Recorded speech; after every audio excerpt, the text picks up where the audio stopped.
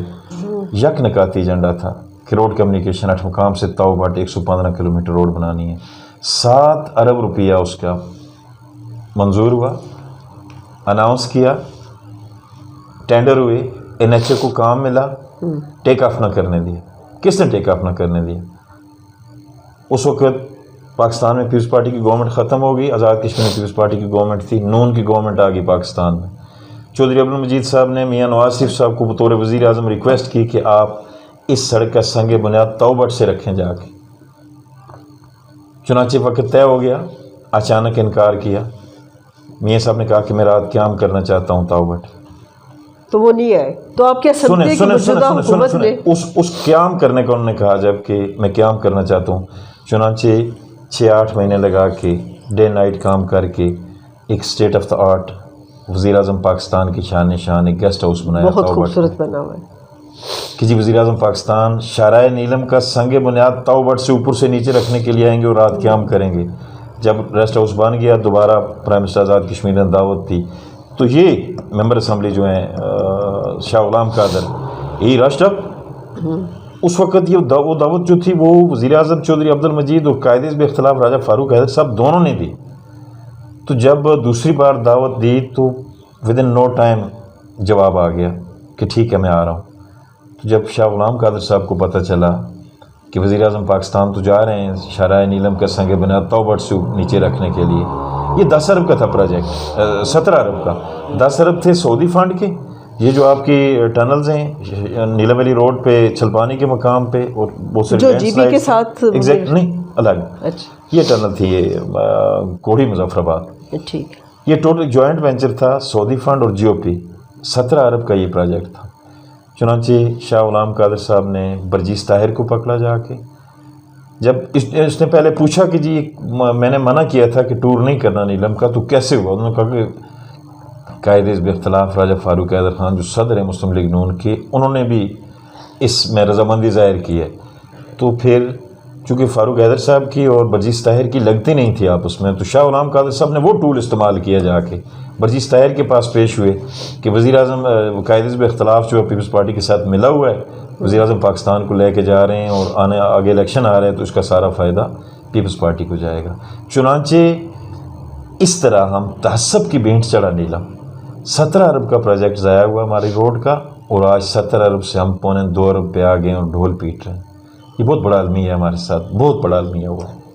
اچھا میاں صاحب کہ آپ ایک ادبی آدمی ہیں، آپ بکس بھی پڑھتے ہیں، میوزک بھی سنتے ہیں، تو ہمارے جیالے، ہمارے نوجوان اور آپ کے حلقے کے لوگ جو آپ سے پیار کرتے ہیں، جو آپ اس وقت سے نیلم نیلم کر رہے ہیں، تو نیلم کے لوگ بھی جاننا چاہتے ہیں کہ جو نیلم کی جان ہے، نیلم کی پہچان ہے میاں عبدالوحید، آخر وہ کیا پڑھتے ہیں، کس قسم کی بکس کا مطالعہ کرتے ہیں، فارغ اوقات میں کون سی پوئٹری کی بک پڑھتے ہیں، کیا میوزک سنتے ہیں، آخر آپ کیا کرتے ہیں؟ آپ کی اپنی بھی تو لائف ہے. آپ نے میرے بارے میں بہت کچھ کہہ دیا، میں اتنا نہیں ہوں، میں بڑا سمپل سا نہیں ابھی آپ جان بچانے کی کوشش کر رہے ہیں، مجھے پتا ہے کہ آپ کو میں اپنے میرے جو دوست ہیں، بھائی ہیں، ہمدرد ہیں، ساتھی ہیں، میری ساری محبتیں، ساری عزتیں ان کے لیے، اللہ ان کو اپنے حفظ و امان میں رکھے. آمین. میں اپنی ذات میں کچھ بھی نہیں ہوں، انتہائی ادنا انسان ہوں، ناچیز انسان ہوں. اگر اللہ کی مدد اور پیپلز پارٹی کے کارکنوں کی، PSF کے کارکنوں کی، پیپلز یوتھ کے کارکنوں کا تعاون میرے ساتھ نہ ہو تو I am equal to zero, میں کچھ بھی نہیں ہوں. تو باقی رہا شاعری کا معاملہ، تو کبھی تھے شاعر ہم، لیکن آج کل شاعری نہیں کرتے. آج کل جو شجر سے امید بہار رکھ نہیں نہیں اب آپ سنائیں گے ضرور, اب جان چھڑا نہیں سکتے, ورنہ کچھ ایک دو شعر میں بتا دوں گی جو آپ پڑھا کرتے تھے اپنے دوستوں کی محفلوں میں اور اسمبلی میں. یاد کرو. نہیں میں اب یاد نہیں کروانا چاہتی ہوں. اس وقت جب میں آپ لوگوں کی کسٹوڈین آف دی ہاؤس ہوتی تو میں چاہتی ہوں آپ خود سنائیں. کیا سنایا جائے, کیا سنایا جائے؟ کچھ سنائے, کوئی گانا سناؤ, کچھ بھی, کیونکہ آپ کی پوری شخصیت میں سیاست کے علاوہ اس کے اندر بھی تو ایک میاں عبد الوحید خان موجود ہے. وہ ہے تو ہم اس کو جاننا چاہتے ہیں, اس کو کھوجنا چاہتے ہیں, آپ کے لوگ, آپ سے پیار کرنے والے. وہ میں ایک غالباً غزل ہے, میں بہت سنتا تھا, وہ ہو سکے تو میرا ایک کام کرو, شام کا ایک پہر میرے نام کرو. یہ میں بہت دلچسپی سے جب کبھی فارغ وقت ہوتا ہے تو میں یہ نظم بہت سنتا ہوں, غزل. تو وہ جن کے لیے کہتے ہیں کہ شام کو ایک پہر میرے نام کرو, تو کیا وہ پہر ابھی تک نام نہیں ہوا؟ تو جو کو بھی سن رہا ہے تو پلیز بہت ساری چیزیں جو ہے نا تخیل سے تعلق رکھتی ہیں, ان کا گو کہ حقیقت سے تعلق نہیں ہوتا, لیکن تخیلات کی بھی اپنی ایک دنیا نا, تصورات کی بھی اپنی ایک دنیا. ہاں, زندہ رہنے کے لیے آپ کو خواب بننے چاہیے, جو خواب محبت دنیا کے سب سے افاقی جذبات ہیں, اس کے ساتھ آپ کی زندگی چلتی ہے. تو میں چاہتی ہوں کہ آپ اپنی جو مادری زبان میں اپنے حلقے کے لیے اور کشمیر کے لوگوں کو کوئی پیغام دیں انتخاب کے حوالے سے, کیونکہ جب آپ اپنی زبان میں بات کرتے ہیں تو جو کمیونیکیٹ ہوتی ہے. کشمیر دے لوگوں سے میرا صرف یہی پیغام ہے کہ آزاد کشمیر دے غریب طبقے دے واسطے جیڑا پروگرام پیپلز پارٹی دے کل ہے, جتنی کمٹمنٹ پیپلز پارٹی رکھتی ہے, پیپلز پارٹی دی لیڈرشپ رکھتی ہے, ایسا دیگر کسی جماعت تے کل نہیں ہے. اسی سارے گراس روٹ لیول تو نچلی سطح تو اٹھ کے اتنے آنے والے لوگ ہیں. اسانوں ایک دوسرے دے دکھ درد دا پتہ ہے, اسانوں ایک دوسرے دے مسائل دا پتہ ہے, مشکلات دا پتہ ہے. لہٰذا تھوڑا پہلا اور آخری انتخاب ہے جڑا پیپلز پارٹی ہونی چاہیے. پہلی گل اپنے علاقے دے لوگوں واسطے میری یہ ریکویسٹ ہے کہ میں, میرا خاندان نیلم دے لوگوں دی محبتاں دا مقروض ہے. اسی کوشش کرساں کہ ایک قرض اسی اپنی جان تے کھیل کے بھی ادا کراں. ایک گزارش ضرور کرساں, ایک گزارش, اس کو تسیں بالکل سیلفشنیس نہ کہو کہ چناؤ نیلم دا ہونا چاہیے. یہ جڑے پردیسی اسی لے کے آیا ایک اچھا فیصلہ اساں نہیں ہے سی. 2016 دے الیکشن کوئی اچھا فیصلہ نہیں ہے سی, کچھ صائب فیصلہ نہیں ہے سی. لوگ آزاد کشمیر دے لوگ, صاحب الرائے لوگ 2016 دے بھی نیلم دے لوگوں جڑا فیصلہ کیتا, میں نہیں کہنا کہ میں الیکشن لوز کر گیا, کوئی زیادہ ہوندا بکر ہوندا میری جگہ, لیکن ایک ایسے شخص نو منتخب کیتا گیا جس کا نیلم دھرتی ماں دے نال کوئی تعلق واسطہ نہیں. میری درخواست ہے کہ مینوں دیو اگر میرا چہرہ پسند نہیں ہے تو کسی نو بھی اگر الیکٹ کرنے آنے والے وقت وہ صرف نیلم دا سپوت ہونا چاہیے, نہ کہ کوئی پردیسی. انہاں پردیسیاں نے سانوں بہت بدنام کر دیتا نے. میری درخواست ہے کہ اپنی پہچان بچاؤ, اپنی علاقائی غیرت الحمیت تے کوئی سمجھوتا نہیں کرنا. اللہ تانوں سیاسی شعور دیاں بلندیاں تے پہنچائے تو سکھی رکھے. بہت شکریہ. اچھا میاں عبد الوحید صاحب, آپ کا بہت شکریہ کہ آپ نے ٹائم دیا PPAJ کے سوشل میڈیا سیل کے پیج کو, اور اس پیج کے توسط سے آپ کا جو پیغام ہے, آپ کی گفتگو ہے, وہ پورے کشمیر میں, پورے پاکستان میں. اور جب آپ کا ہم نے وہ ایڈ لگایا تو آپ کے چاہنے والے اور آپ کے جو نیلم کے جو لوگ ہیں وہ گلف میں بھی ہیں, وہ UK میں بھی ہیں, وہ یورپی یونین کے ممالک میں بھی ہیں, امریکہ میں بھی ہیں, سب نے ہم سے رابطہ کیا. تو دیکھ لیں, آپ سن لیں نیلم کے رہنے والوں کہ آپ کے نمائندے نے آپ کے نیلم کے بارے میں وہ کیا جذبات رکھتے ہیں. انشاءاللہ ہم آپ کے ساتھ پھر حاضر ہوں گے. جیے کشمیر, جیے عوام, جیے بھٹو. بہت شکریہ, بہت مہربانی.